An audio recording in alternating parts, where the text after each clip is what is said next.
A very good morning to my fellow lecturer and all my friends. We are from Marketing Group 4A, and today we will be presenting about the competitive advantage and marketing strategies of the major streaming platforms, which is Netflix. So let's jump into the question one. Hi everyone, my name is Pang Ho Han. Today I will be here discussing three main points about competitive advantage of Netflix. Firstly, strong, unique, and original content is one of Netflix competitive advantage. According to the International Journal Research Publication and Reviews (IJRPR), delivering high quality material on schedule promotes engagement and trust. The availability of very high quality material will guarantee long term user interest and reduce change.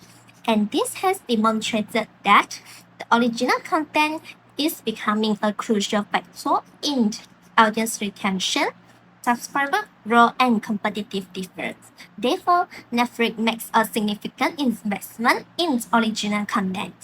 Let's look at the chart on the right side. It illustrates steadily increase in total minutes of Netflix original content between the year 2012 and 2020.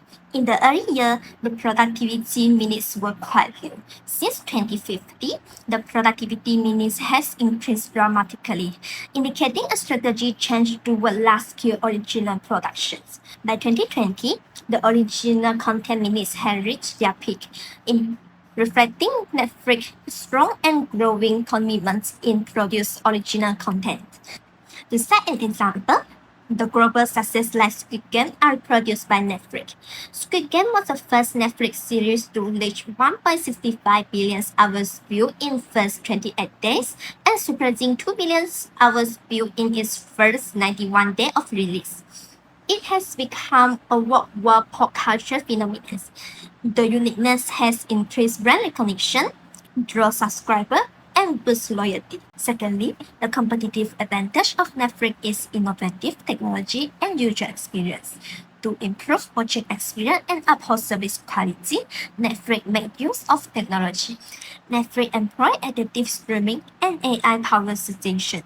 According to official Netflix tech blog, to prevent buffering and maintain video quality, Netflix employs AI-driven encoding and adaptive bitrate algorithm. This dynamically adjusts streaming quality to suit user network speeds, ensuring smooth playback even with weak internet connection.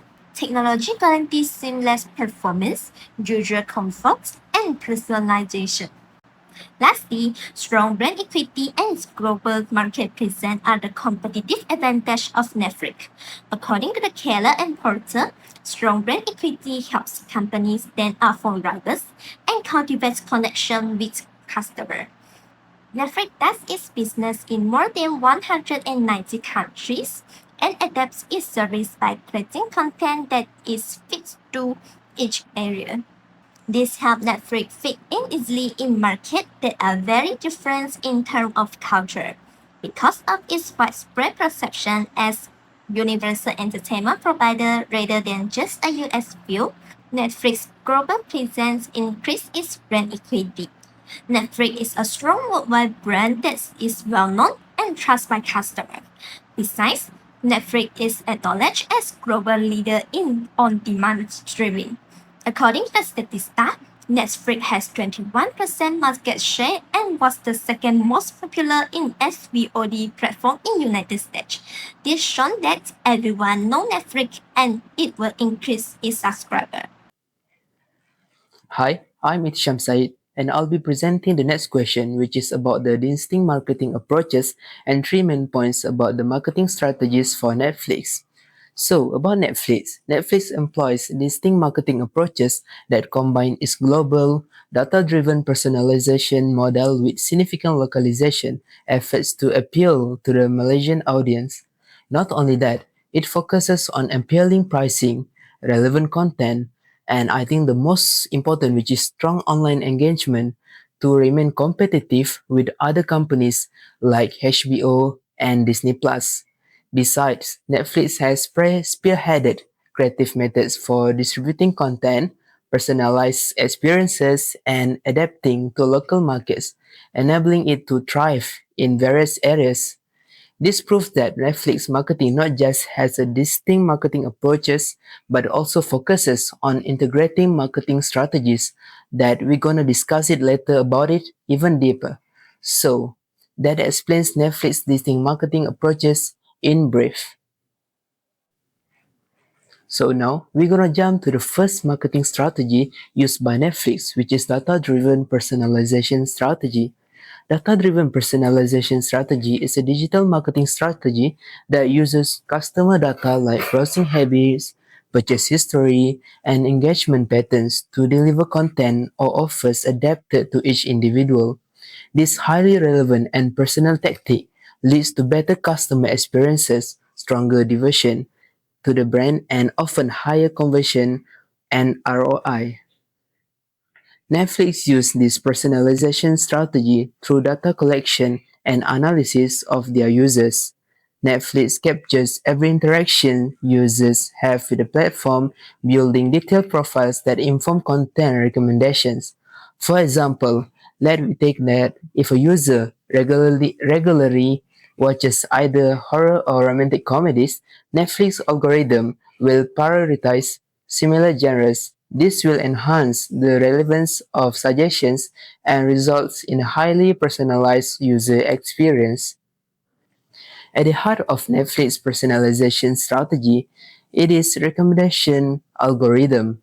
By analyzing patterns in viewing behavior, the algorithm identifies content that is likely to appeal to specific users. According to Netflix itself, over 80% of the content watched is discovered through recommendations, demonstrating the effectiveness of its data-driven approach. Not only that, Netflix also uses this strategy by applying A/B testing to improve its system, showing that even small personalized changes can boost user engagement. Changes to the user interface, content artwork, and feature placement are continually tested to determine their impact on user engagement. For example, let me take as an illustration, I think, personalized thumbnails have been shown to increase click-through rates by 30%, highlighting the importance of tailoring even the smallest details to individual preferences. So I think that's a bit much about the first strategy, which is the data-driven personalization. I'll pass it to the next presenter that will discuss the other 2 points about the marketing strategy used by Netflix. Good morning to my fellow lecturer and my friends. Today, I'm going to present about point 2 and 3 for question 2. So for the point 2, appealing pricing strategy and relevant local content development. So Netflix expand its pricing packages from mobile package, which is quite affordable, to the premium package, whereas those packages attracts price-sensitive customers. So by doing the broad pricing options, that leads Netflix to reach wider customer target, regardless of what income level they are in. For an example, price-sensitive customer can choose mobile packages, while customers who prefer more benefit and looking for premium streaming experience can choose premium packages. So, of course, each packages have its own benefit from low price to high quality streaming, along with device sharing options, which let the customers to choose what package offers they prefer to buy according to their preference. So, we also know that long-term customer loyalty towards Netflix occurs not just for its relevant price, but also for its online engagement to build brand interaction along with creating local original contents to attract local customers' interest across different countries' local market. All right, let's jump into the point number 3, which is creative content distribution and personalized experience. What really sets Netflix apart is how smooth and accessible their platform is across different devices. With just a few clicks, users can switch from watching on a smartphone to a laptop or even a smart TV in the living room. This multi-device streaming capability makes Netflix very convenient, especially for Malaysian viewers who enjoy watching on the go, whether it's during a vacation or in the university or at home with the family. So the flexibility given by the Netflix really helps keep users engaged because they can watch anywhere and anytime. So another major strength is Netflix's ability to personalize users' experience. Netflix has been collecting years of viewing data from millions of users around the world, including data from the Malaysian users also. This data tells Netflix what genres people prefer, what shows are popular, what time they usually watch, and even what kind of actors and language they like. So instead of giving everyone the same suggestion, Netflix customizes each user's homepage, making it feel more relevant and personal. Because of this strong data-driven system, Netflix can easily adapt to local markets. For an example, in Malaysia, consumers enjoy Asian content like Korean dramas and Thai movies and Malay films. Netflix identifies this preference and continues adding more regional content, which aligns perfectly with what Malaysian viewers are looking for. So as a result, new customers feel welcome and existing customers stay longer because they continuously receive content that really suit their taste. So overall, this strategy significantly improves customer satisfaction and engagement in Malaysia. Netflix doesn't just offer movies; it offers a personalized entertainment experience, and that's why they remain one of the top streaming platform in the country. Which is supported by a strong marketing approach that blends convenience, creativity, and customer understanding. So I think that's all for question 3 and for me. Thank you. Hi, my name is Stanley Wei. I will be answering the question 3 with my partner Nisa. So let's start with the question 3. The question 3 mentioned that is the competition between their streaming service reshaping the market for traditional broadcast television and the entertainment industry for Malaysian consumer? And summarized into 4 points. So in this question, we have 4 points. The first point is shift in business mode for media industry in Malaysia. And the second point is development of local content creation. And the third point is decline in traditional audience reach. And the last point is traditional broadcaster moving to digital. Shift in business mode for media industry in Malaysia. Before we start this topic, I want to ask, when was the last time you waited in front of the TV for the fixed schedule program? It's actually long time we didn't do it. That question itself show how deeply our viewing behavior has changed. So basically, the media industry is changed from the single revenue stream to hybrid model. Traditionally, TV company rely for one main revenue stream, is linear TV scheduling and advertiser dependent profit. But streaming service broke this pattern.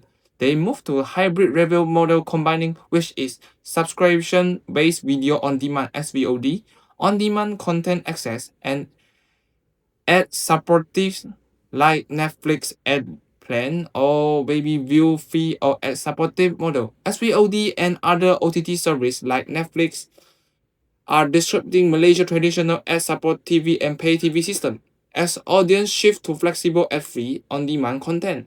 Scheduled broadcasting viewership decline, leading to reduced advertising revenue for conventional broadcaster. For example, major Malaysian medians like Astro, Media Prima, and RTM have been forced to undergo rapid digital transformation. For instance, Media Prima has focused on OTT service like Tonton, while Astro has consolidated its offering and launched it on digital app. These companies are now adopting a hybrid business model that includes both subscription fees (SVOD) and ad-supported streaming (AVOD) to complete and retain audience relevance in the mobile-first consumption trend. Let's start with the second point, which is development of local content creation. To begin, let me share a key piece of data that highlight the importance of local content in Malaysia media landscape. According to MCMC, over 70% of Malaysia viewers prefer content that reflect local culture, language, and daily experience. At the same time, streaming platforms in Malaysia have reported that local original achieving higher engagement and longer watch time compared to import title. This clearly to show that local content is not just culturally significant, it is a strategic driver for competitiveness. So the media company is starting to creating a local and non-replicable differentiate content. The one major way media companies stay competitive is by creating differentiated content that global platforms cannot replicate. This is done by investing consistently in local dramas, talk show, music program, and culturally rooted storytelling. A strong example is Astro investment in the local drama, which is the project High Consul. Astro found and produced the entire series in Malaysia by using the local actors, writers, and production team. The show quickly became one of the most watched local dramas on the platform. This is proving that audience respond strongly to local authenticity. In other words, local content doesn't just entertain, it builds emotional connection, strengthen brand loyalty, and ultimate increase customer lifetime value, which is CLV, is because viewers may longer with platform the speak their cultural language. And the media company also targeting in high value niche market, which is as the industry shift from mass appeal to highly specialized niche segment, local content creation become even more important. Like streaming subscriber today choose platform that offer specific content tailored to their identities and interests. This push Malaysian creators to produce higher quality culturally specific content. For example, local language drama or community focused reality show to attract and retain the audience. A great illustration is ActTV, which focus on the Chinese speaking market. They provide specialized programs such as ActTV Express, which is the Chinese entertainment news, Chinese New Year mega show, and various Mandarin reality program. By doing this, ActTV secures a loyal and high value audience that international platforms often overlook. So, in the conclusion, the development of local content creation not only provide non-replicable competitive advantage, but also help platform capture valuable niche market and build long-term view loyalty. As global competition intensive, local relevance is becoming the stronger differentiator in Malaysia in this media ecosystem. Now let's move on to the third point, decline in traditional audience reach. One of the primary reasons traditional TV is losing its audience is because the dramatic shift in media consumption habit. Malaysia's audience are now moving from scheduled TV to on-demand and mobile streaming. Instead of watching shows at a fixed time, people now prefer on-demand streaming where they can watch whenever it suits them. This reduces the number of viewers tuning into live television. Secondly, younger consumers are driving this change. Most teenagers and young adults use their phones and tablets for entertainment rather than sitting in front of a TV. Since this age group represents the future audience, traditional broadcasters are losing its core viewers over time. Next, today's consumers, especially Gen Z and millennials, crave authenticity and relevance. They expect flexibility to pause, rewind, binge watching, and avoiding ads. For example, like skip ads on YouTube, where traditional TV can't provide the same freedom. Next, audience prefer personalized content, where streaming apps and social platforms use algorithms to suggest content based on their interests. Platforms like YouTube, Netflix, and TikTok study what they watch, like, skip, and search. Then they recommend videos or shows that are similar to their interests. Finally, as a result of these shifts, traditional broadcasters can no longer rely on large nationwide audiences like they used to. Viewers are now spread across many different platforms, which affects ratings and advertising income. This shows how competition from streaming services is reshaping the traditional media landscape in Malaysia. The last thing I want to point out is traditional broadcasters are moving digital. They use existing TV and radio content that was previously launched from traditional form to digital form. Content delivery is moving from OTA broadcasting to internet-based platforms through apps and websites to compete with other streaming services. This shift helps broadcasters to remain relevant as audiences move online. A good example is RTM Crave, RTM created RTM Click as its third broadcast platform to serve Malaysians who prefer watching shows and listening to radio online. It offers live channels, radio stations, catch-up features, all accessible through the internet. Another example is Astro Radio. Their popular stations like Era, Sinar, Gegar, and Hits were originally FM and AM stations only. Today, all of them are available on the Shop app, which also includes videos, podcasts, and online digital features. This helps them remain relevant among young users who mainly use smartphones. Finally, traditional companies like Astro and Media Prima have introduced online platforms such as Astro Go, Enjoy Now, and Tonton. These platforms allows live streaming, on-demand viewing, and multi-device access, offering the same convenience that audience get from global streaming services. Overall, this shift to digital delivery shows how traditional broadcasters are adapting to keep up with changing audience habits in Malaysia.